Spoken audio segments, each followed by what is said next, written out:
Mess, mess, mess, mess. So we're like recovering from birthday weekend slash Easter slash it's been a couple of days. Make sure you subscribe and hit that little ding dong button, the bell, ding dong. So today I'm starting with the ESV Journaling Bible.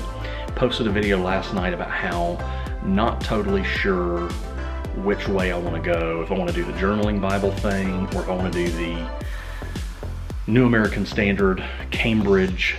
What I didn't mention in that video last night is if I go long-term with a New American Standard Cambridge, I'll probably get a new one.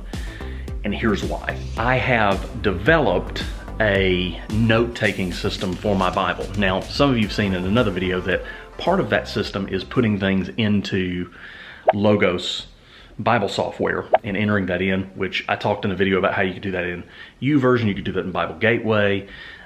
You could do it on ESV.org, even though I don't really like it there. I don't like how they've got that set up. All that to say, I also have a paper Bible system that I've developed.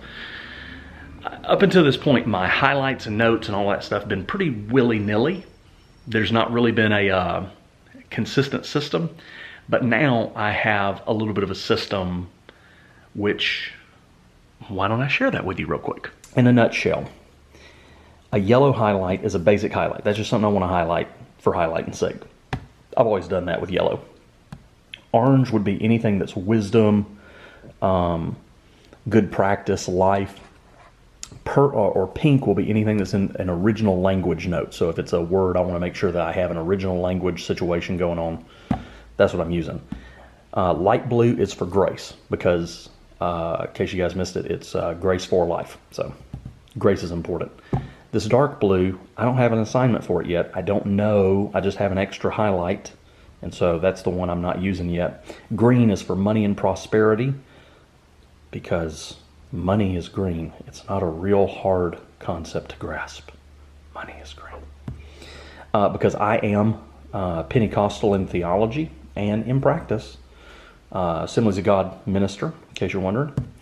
This deep pinky purple color is anything that has to do with Pentecost or power. So anything that's got kind of a miracle aspect to it, power aspect, anything that's Pentecost specific, New Testament Pentecost specific will be in that. And then red is for things that are specifically the law, because that would be the contrast, grace and the law. I had this little light purple. I got rid of it. That wasn't part of my set, so I got rid of it.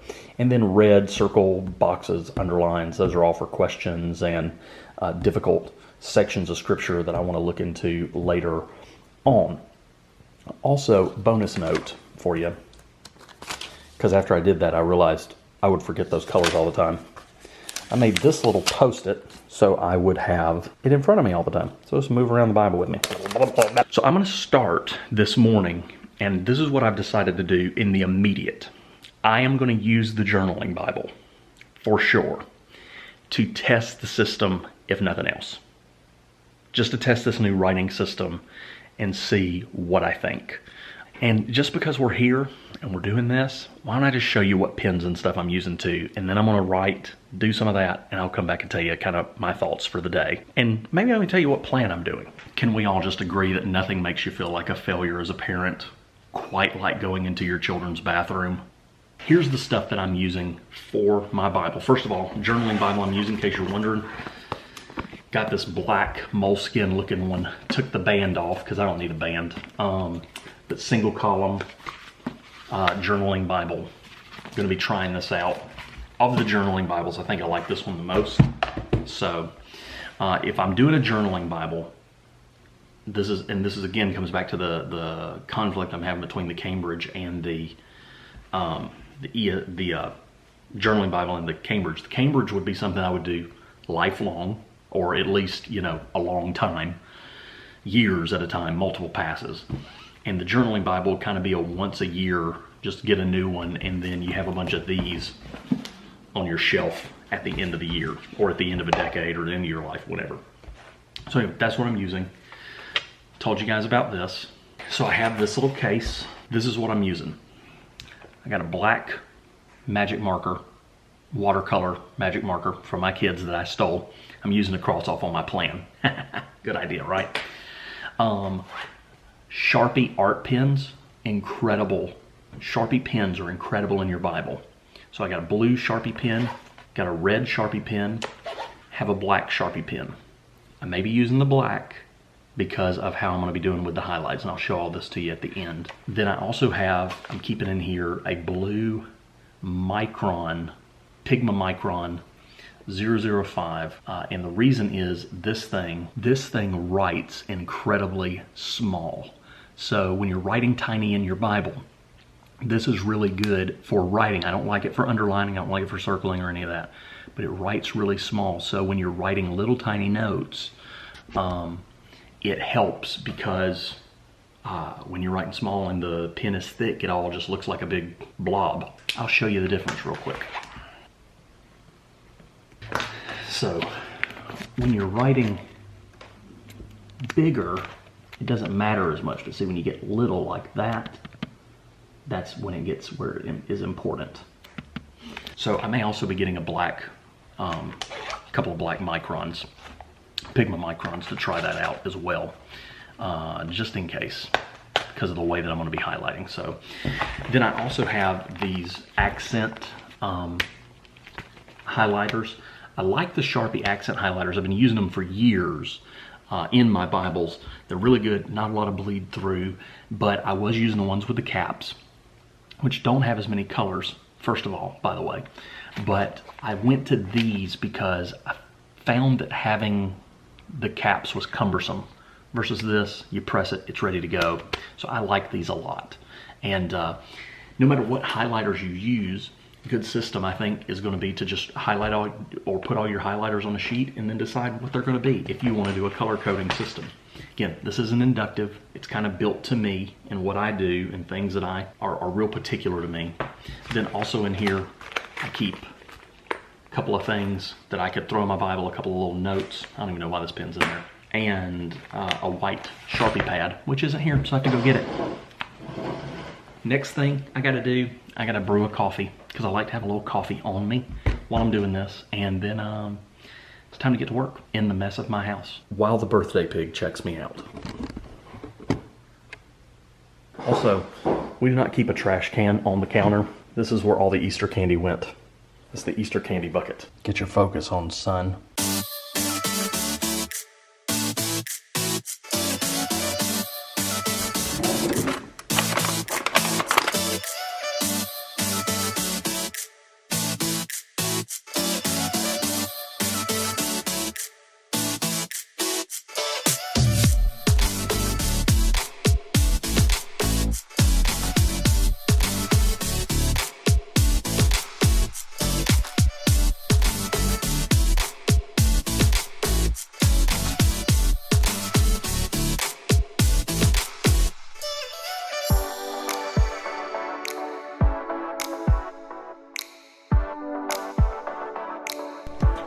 Okay, so I'm not done yet, but I just thought I would show this to you real quick.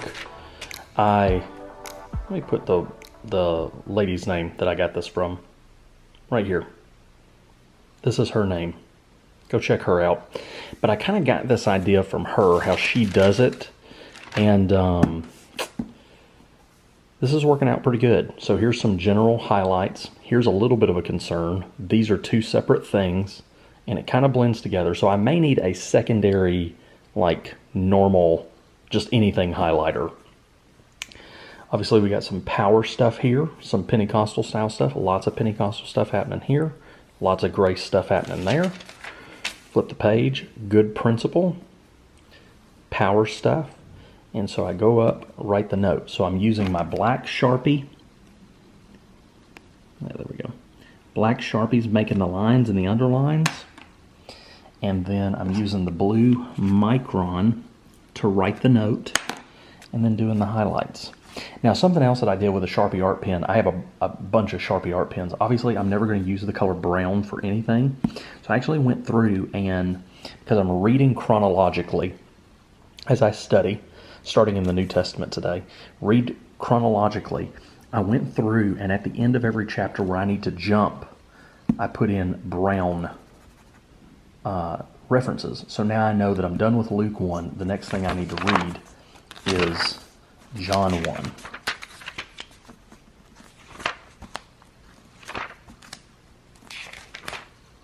So boom, and then once I'm done with John 1, I know I need to go to Matthew 1. So, and I did that all through the Old Testament as well. Matter of fact, I'm not real married to reading the New Testament chronologically. The Gospels, it's probably good, but I'm super married to reading the Old Testament chronologically when I study. When I read, I just read straight through, but yeah, so. But on the other side of that, this, let me mark that, this, I don't know how I feel about it over in the Cambridge. I don't know that I'd want to do all of these lines and stuff in the Cambridge. But you also don't have to have a $200 Cambridge. You can get the $50 hardcover version, which is basically like a slightly more expensive journaling Bible. The struggle is real. It remains real. But at least I got some coffee in this Winnie the Pooh mug. Honey, honey, honey, honey, oh Father. Debt-free journey. We're going to be going all the way up on that red in about the next 2 weeks. Going to be totally done with that. Side note. Reading the ESV is not bothering me much right now. That's the thing. I think the ESV, the thought of being in the ESV and not the NASB, I think it bothers me more when I'm not studying. Like when I'm just reading, because like I'm just reading the ESV for the last few weeks and not studying, and so I feel like there's nothing's coming from it. But all of my ESVs that I've gone through, they're all marked up like crazy, so it's not like I'm not getting anything. But then I have this Cambridge sitting on my desk that's full of notes and revelation and stuff, and honestly just some really good, powerful stuff. And maybe that just means I need to take time to go through here and enter it all into Logos. I don't know. All right, I'm going to keep going, do another chapter or so, and just study it out a little bit. I got about 30 minutes left on the calendar to do this, so I think it's working out good. So let's talk time frame for a moment with this kind of study that I did today. Which typically I'm a studier and a writer. Sometimes probably in the past, I have landed between reading and studying and not really diving in one way or the other. But right now I'm doing a session where I read during the day in one plan, and then I'm doing a session where I study. That being said, in this ESV single column legacy heirloom, in this really nice Bible, I can read 15 to 20 pages, 10 to 15 chapters in probably less than an hour. And so, you know, and again, I'm not writing, I'm not stopping. I think yesterday, I'm like 160 pages in. Yesterday, for the first time ever, I wrote something down on a sticky note to look up because I just thought it required me to do it. So that's like the first time ever. That being said, 15 to 20 pages, 10 to 15 chapters, an hour or less. I've been going for a little over an hour, and I've done 2 chapters and basically 4 pages. So this is a much longer and more involved process. So I'm going to give you some thoughts on what I've done here, some things that I've learned just in this first session with this Bible. But let's go back to the Cambridge NASB and the ESV. I'm going to be honest with you, when I'm in the ESV, it doesn't bother me. I do love it. I do love it. What I think I'm going to do is maybe after I'm done with this one, I'm going to go back through my Cambridge and put a bunch of notes in it, which I mean is going to be tough because it's already all marked up. And I'll follow my system, even though my system isn't going to make any sense in here because there's all kinds of highlight colors and stuff everywhere. But so what I'll do is I'll do that and just stick with it. Maybe after I'm done with this one, again, I could at any moment go, I'm not feeling this, but right now I'm feeling pretty good about it. And just finish this out in 2018. So just do that, no big deal. Which isn't going to kill me because I haven't spent a majority of my time in the NASB over the last few years anyway. It's been in the ESV. So finish this out, and then and if I'm just loving it, I'll go back to the NASB. Or if I really like the idea of having multiple Bibles on the shelf, you can always get one of these, hardcover, $55, no big deal. Have it leather bound at a later date if you want to. So let me show you a little bit of what I got going on the page here, and we'll talk a little bit about what I'm seeing as maybe being concerns going forward. Okay, so here's kind of what all the markings mean. Obviously, I've got the color code, which we talked about earlier. Then I've got one concern here is that I may need an alternating basic highlight because I've got two different thoughts going on here, and so those may run together. Something like this, it running together, doesn't bother me as much because it's thematic, and it's not, if all of that ran together, it all kind of has the same theme going on. On the inner margin, because the inner margin is basically useless in this Bible, I'm going in, and when I read the chapter, I'm marking, and I'll do that as tally marks when I've read it. So if I'd happen to read this Bible 5 times, I'd mark that 5 times. And then also the inner margin, if I have a sticky note situation, which by the way, I make my own sticky notes sometimes with a sticky note glue stick, which you can find on Amazon. I'll put that below. If I remember, I may not. So I can just put the sticky note on the inside if I have to do a sticky. And then at the end of the chapter, I have in brown where I'm going to jump to chronologically, which takes me over to John 1. When I get to the end of John 1, I go to Matthew 1, which means I'm going to need to add some ribbon markers to this because I'm going to be going back and forth too much to not have more ribbon markers. So I'm probably going to have to put 4 in there. So be heading to Hobby Lobby later today. This, as I was getting my hang of it, this was working better. Again, got the little Roman numeral mark there that I've read it. I did take a purple pen and add a note of something that was not something I necessarily took from the text, but an idea that the text gave me. So it was something that the text kind of jolted in my brain, and so I wrote that down. So I may make purple for thoughts that are spawned from the text. So I tried using a Sharpie Art Pen to separate the connections on something, ended up just going back in and marking it in black because it was too tough. The reason I'm using black, if you've ever heard me before, I really like blue in the text because it helps it stand out. But the reason I'm using black is because of the highlighter. I don't like looking at the blue with the highlighter and it changing colors, like the yellow makes it green. And so I think the black works good. So doing black Sharpie Art Pen with the Pigma Micron 005. It's working out pretty good. And then I have this, obviously. So tomorrow I'll pick up with Matthew 1, which feels so weird. I even made a note there that says chronological, start at Luke 1. So if you start there, if you come to here to read the New Testament, you should go over in that direction. But yeah, so I'll start here tomorrow. I had concerns going in that I wasn't going to love it, and I think I kind of like it. So this may work out really, really good in terms of really studying. And I think this is great for mapping everything out. The only thing now I got to figure out is if I'm going to use these colors to coordinate all of my notes in logos. And we'll see. So I got stuff to do for the rest of the day. So I'm going to hop off. Thanks for hanging out with me, guys. I really appreciate you guys. Make sure you subscribe and hit that little ding dong button, the bell, ding dong, so you know when I post this stuff. Yeah.